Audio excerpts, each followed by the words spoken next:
Hsue Kuei by Chuang.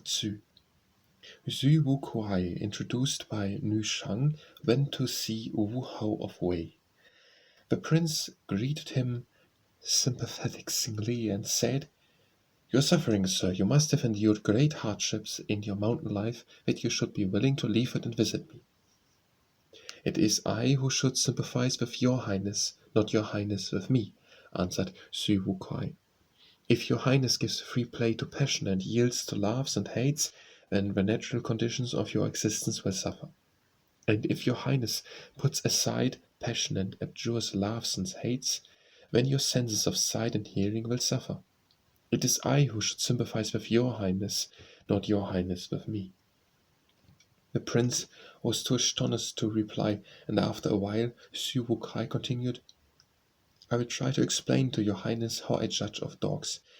The lowest in the scale will eat their fill and then stop, like a cat. Those of the middle class are as though staring at the sun. The highest class are as though they had parted with their own individuality. But I do not judge of dogs as well as I judge of horses. I judge of horses as follows. Their straightness must be that of a line. Their curve must be that of an arc.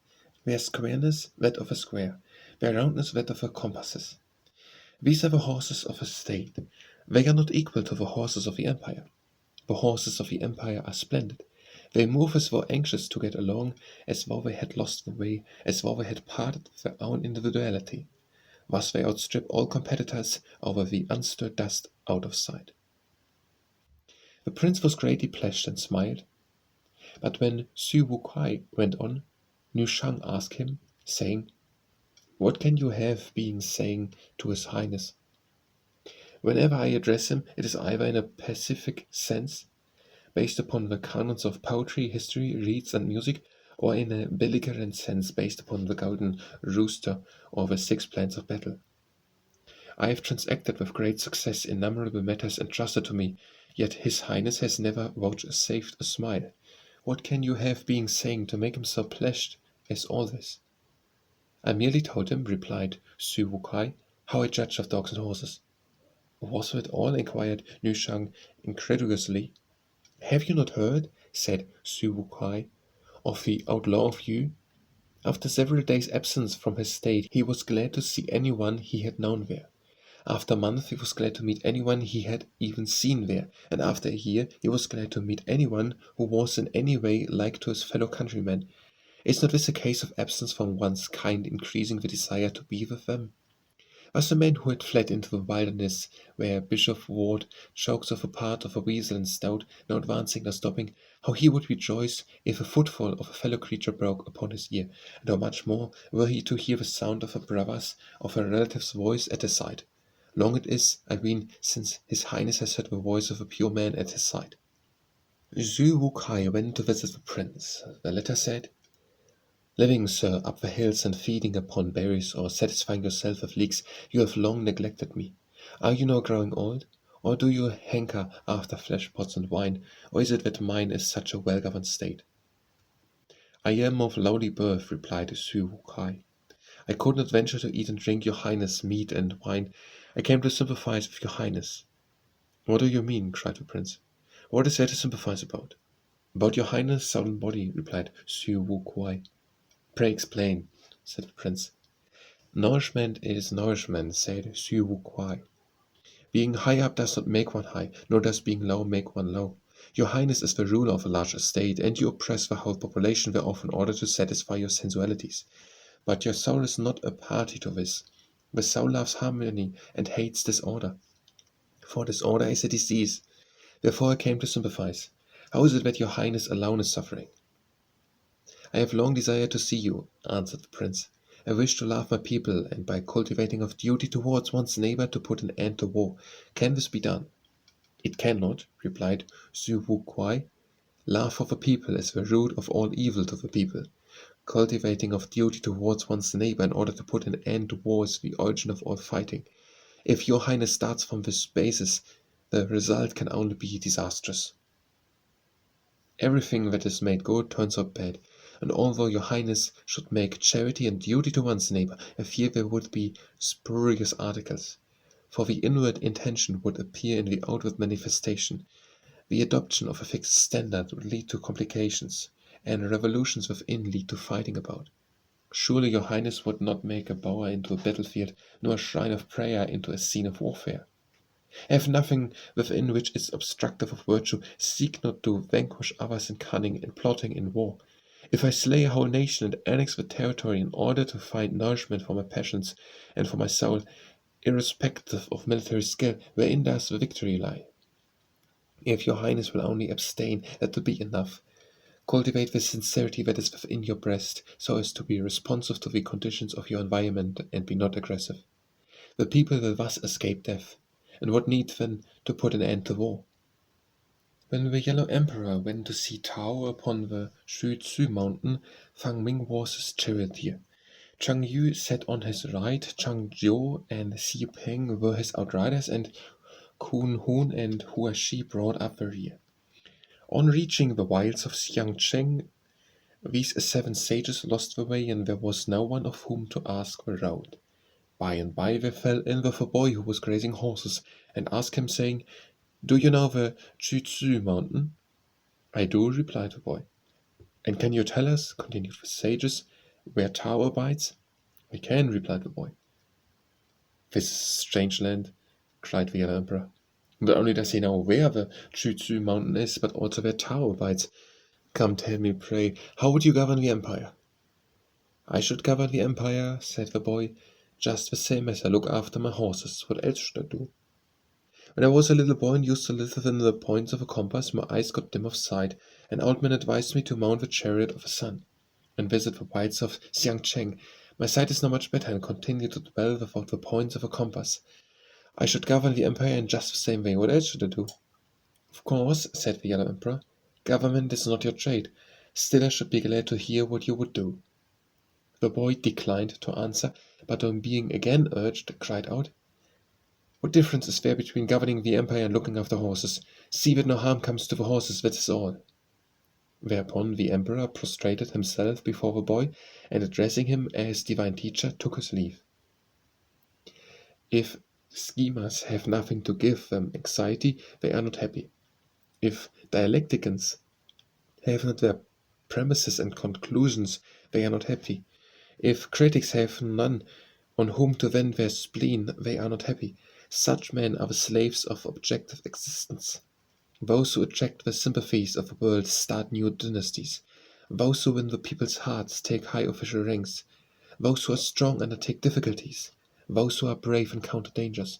Men of arms delight in war. Men of peace think of nothing but reputation. Men of law strive to improve the administration. Professors of ceremony and music cultivate deportment. Moralists devote themselves to the obligation between man and man. Take away agriculture from the husbandman, and his classification is gone. Take away trade from the merchant, and his classification is gone. Daily work is the stimulus of the laborer.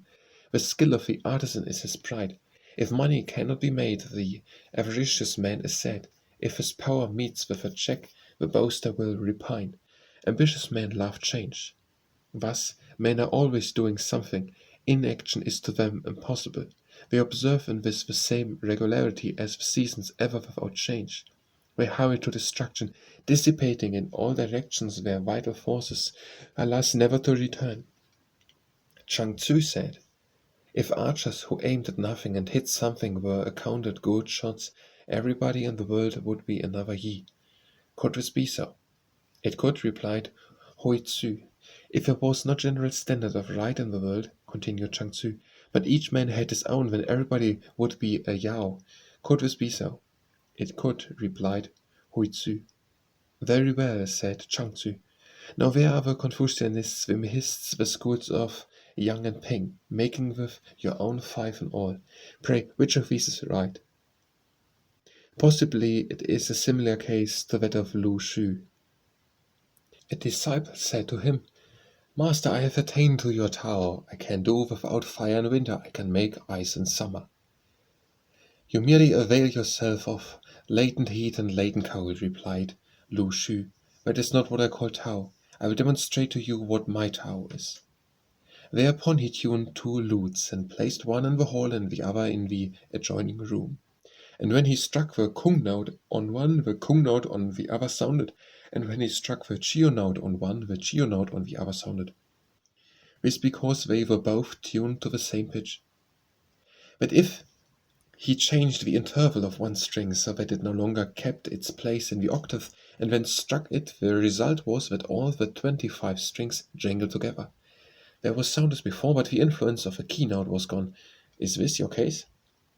The Confucianists, the Mahists, and the followers of Yang and Ping, replied Hsue, are just now engaged in discussing this matter with me.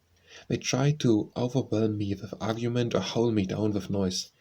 Yet they have not proved me wrong. Why then should you?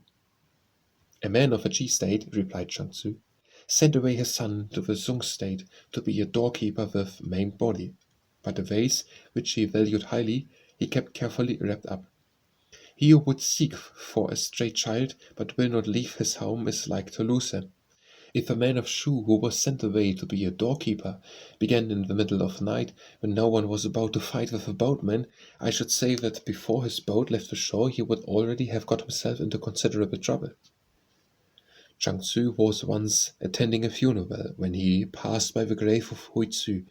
Turning to his attendants, he said, "A man of Ying, who had his nose covered with a hard scab, no thicker than a fly's wing, sent for a stone mason to chip it off. The stone mason plied his adze with great dexterity, while the patient sat still and let him chip. And the scab was all off, the nose was found to be uninjured, the man of Ying never having moved a muscle. When Yuan, Prince of Sung, heard of this, he summoned the stone mason and said, 'Try to do the same for me.' 'I used to be able to do it, sire,' replied the stone mason, 'but my material has long since perished. And I too, ever since he perished, have been without my material, having no one with whom I can speak.' There was no one, says Lin Si-shung, in all Chang-tzu's generation who could understand him. Neither is there anyone now, at this late date, any more than there was then. Quan Chung being at the point of death, Duke Huan sent to see him. 'You are ill, venerable sir,' said the Duke, 'really ill. You had better say to whom, in the event of your getting worse, I am to entrust the administration of the state.' 'Whom does your highness wish to choose?' inquired Kuang Chung. 'Will Pao Yu do?' asked the Duke. 'He will not,' said Kuang Chung. 'He is pure, incorruptible, and good. With those who are not like himself he will not associate. And if he has once heard of a man's wrongdoing, he never forgets it. If you employ him in the administration of the empire, he will get to loggerheads with his prince and to sixes and sevens with the people. It would not be long before he and your highness fell out.' 'Whom then can we have?' asked the Duke. 'There is no alternative,' replied Huan Chung. 'It must be Si Pieng. He is a man who forgets the authority of those above him and makes those below him forget his. Ashamed that he is not the peer of the Yellow Emperor, he grieves over those who are not the peers of himself. To share one's virtue with others is called true wisdom. To share one's wealth with others is reckoned meritorious. To exhibit superior merit is not the way to win men's hearts. To exhibit inferior merit is the way. There are things in the state he does not hear. There are things in the family he does not see. There is no alternative. It must be Xie Peng.' The Prince of Wu took a boat and went to the Monkey Mountain, which he ascended. When the monkeys saw him, they fled in terror and hid themselves in the thicket. One of them, however, disported himself carelessly, as though showing off its skill before the prince. The prince took a shot at it, but the monkey, with great rapidity, seized the flying arrow with its hand. Then the prince bade his guards try, the result being that the monkey was killed. Thereupon the prince turned to his friend Yen Pu-yi and said, 'That monkey flaunted its skill and its dexterity in my face. Therefore it has come to this pass. Beware, do not flaunt your superiority in the faces of others.' Yen Pu-yi went home and put himself under the tuition of Tung Wu, with a view to get rid of such superiority.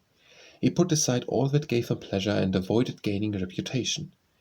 And in 3 years his praise was in everybody's mouth. Tzu Chi of Nanpo was sitting, leaning on a table. He took up to heaven and sighed, at which juncture Yen Cheng Tzu entered and said, 'How, sir, can such an important person as yourself be in a body like dry wood and mind like dead ashes?'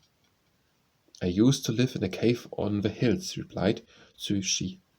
At that time Tian Ho, because he once saw me, was thrice congratulated by the people of Hsue. Now I must have given some indication by which he recognized me. I must have sold for him to buy, for had I not manifested myself, how would he have recognized me? Had I not sold, how could he have brought? Alas, I grieve over man's self-destruction, and when I grieve over one who grieves for another, and when I grieve over him who grieves over one who grieves for another, and so get daily farther and farther away. When Confucius went to Chu, the prince entertained him at a banquet. Sun Shuao stood up with a goblet of wine in his hand, and Yi Liu of Shinan poured a libatation, saying, "On such occasions as this, the men of old were wont to make some utterance." "Mine," replied Confucius, "is the doctrine of wordless utterances.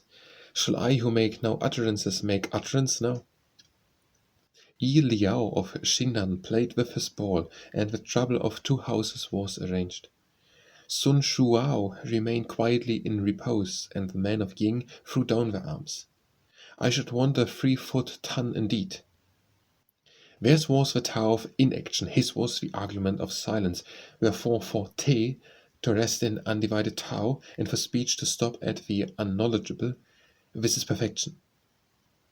With undivided Tao, Te cannot be coincident. No argument can demonstrate the unknowable. Subdivision into Confucianists and Nihilists only makes confusion worse confounded. The sea does not reject the streams which flow eastward into it, therefore it is immeasurably great. The true sage folds the universe in his bosom. His good influence benefits all throughout the empire without respect to persons.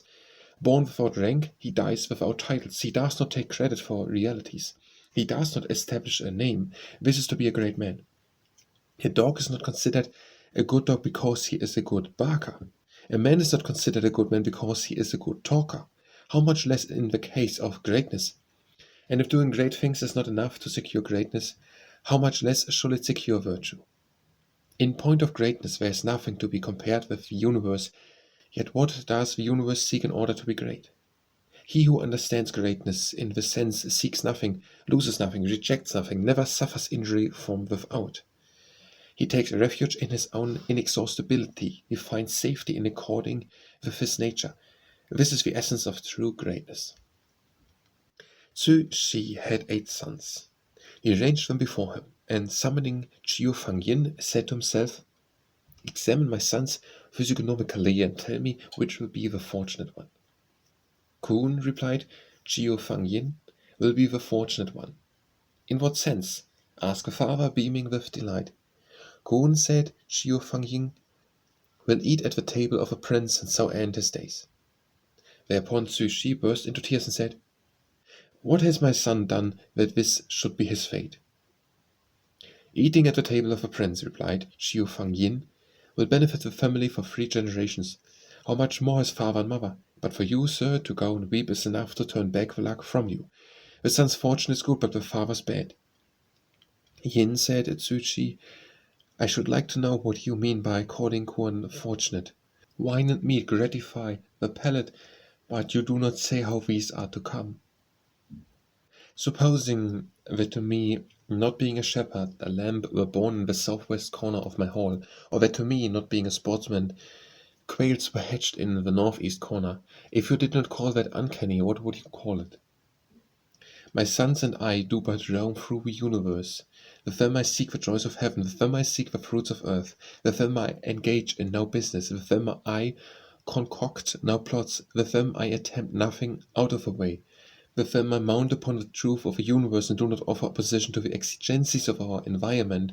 With them I accommodate myself naturally, but with them I do not become a slave to circumstances, yet now the world is rewarding me. Every uncanny effect must be preceded by some uncanny cause. Alas, my sons and I have done nothing. It must be the will of God. Therefore I weep." Shortly afterwards, when Kun was on his way to the Yen state, he was captured by brigands. To sell him as he was would be no easy matter. To sell him without his feet would be easy enough. So they cut off his feet and sold him into the Shi state, where he became doorkeeper to Duke Chu and had meat to his dinner for the rest of his life. Hsue, meeting Hsue, said to him, Where are you going? Away from Yao, replied the latter. What do you mean? Asked Hsue. Yao said, Hsue thinks of nothing but charity. I fear he will become a laughingstock to the world, and that in future ages men will eat one another. There is no difficulty in winning the people. Love them and they will draw near. Profit them and they will come up. Praise them and they will be with one another. But introduce something they dislike and they will be gone. Love and profit are born of charity and duty to one's neighbor. Those who ignore charity and duty to one's neighbor are few. Those who make capital out of them are many. For the operation of these virtues is not disinterested. It is like leading gear to a sportsman. Therefore, for one man to dogmatize for the good of a whole empire is like splitting a thing at a single blow. Yao knows that good men benefit the empire, but he does not know that they injure it. Only those on a higher level than good men knows. They are nincompoops, they are parasites, they are enthusiasts. A man who learns from a single teacher and then goes off exultant, satisfied with his acquirements, though ignorant that there was a time when nothing existed, such a one is a nincompoops. Parasites are like the lice on a pig's back. They choose bald patches which are to them palaces and parks. The parks between the toes, the joints, the ducts, and the buttocks are to them so many comfortable and convenient resting places. They know not that one day the butcher will tuck up his sleeves and spread straw and apply fire, and that they will perish in the singeing of a pig. As they sow, so do they reap.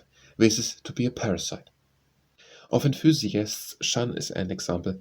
Mutton does not care for ants. It is the ant which care for the mutton. Mutton has a frothy smell, and there's a froziness about Shan which attracts the people. Therefore, it was that after 3 changes of residence, when he came to the Tang district, he had some 100,000 families with him. Then Yao, hearing of his goodness, appointed him to a barren region, trusting, as he said, that Shun's arrival would enrich it. When Shan took up this appointment, he was already old, and his intellect was failing. Yet he would not cease work and retire from office. He was, in fact, an enthusiast. So it is that the spiritual man dislikes a crowd, for where there is a crowd, there is diversity, and where there is diversity, advantage does not occur. He is therefore neither very intimate nor very distant. He clings to virtue and nourishes a spirit of harmony, in order to be in accord with his fellow men. This is to be a divine man. Leave wisdom to ants, strive for what fishes desire, leave attractiveness to mutton, use your eyes to contemplate, your ears to listen to, your mind to consider their own internal workings. For him who can do these things, his level will be that of a lion, his modifications in due and proper season. Therefore, the divine man trusts to the natural development of events. He does not strive to introduce the artificial into the domain of the natural. Accordingly, life is a gain and death a loss, or death is a gain and life a loss. For instance, drugs. They are characteristically poisonous. Such are Qi Keng, Qi Yung, and Qi Ling. Circumstances, however, make of each a sovereign remedy. The list is inexhaustible. When Kao Xian encamped with 3,000 armed warriors at Kuei, only Chung saw that defeat would be followed by a rally. Yet he could not foresee the evil that was to come upon himself. Before it has been said, an owl's eyes are adapted to their use, a crane's leg is of the length required. 'Twould be disastrous to shorten it. Thus it has been said, the wind blows and the river suffers, the sun shines and the river suffers. But though wind and sun be both brought into relation with the river, it does not really suffer therefrom. Fed from its source, it still continues to flow on. The relation between water and earth is determinate. The relation between a man and his shadow is determinate. The relation between thing and thing is determinate. The relation between eye and vision is baneful. The relation between ear and hearing is baneful. The relation between mind and object is baneful. The relation between all kinds of capacity and man's inner self is baneful. If such banefulness be not correct, the disasters will spring up on all sides. Retrogression is hard to achieve and success long in coming. Yet, alas, man regards such capacities as valuable possessions. The destruction of states and the ceaseless slaughter of human beings result from an inability to examine into this. The foot treads the ground in walking, nevertheless, it is the ground not trodden on which makes up the good walk. A man's knowledge is limited, but it is upon what he does not know that he depends to extend his knowledge to the apprehension of God. Knowledge of a great One, of a great negative, of a great nomenclature, of a great uniformity, of a great space, of a great truth, of a great law, this is perfection. The great One is omnipresent, the great negative is omnipotent, the great nomenclature is all-inclusive, the great uniformity is all-assimilative, the great space is all-receptive, the great truth is all-exacting, the great law is all-binding. The ultimate end is God. He is manifested in the laws of nature. He is the hidden spring. At the beginning he was. This, however, is inexplicable. It is unknowable. But from the unknowable we reach the known. Investigation must not be limited, nor must it be unlimited. In this vague undefinedness there is an actuality. Time does not change it. It cannot suffer diminution. May we not then call it our great guide? Why not bring our doubting hearts to investigation thereof, and then, using certainty to dispel doubt, revert to a state without doubt, in which doubt is doubly dead?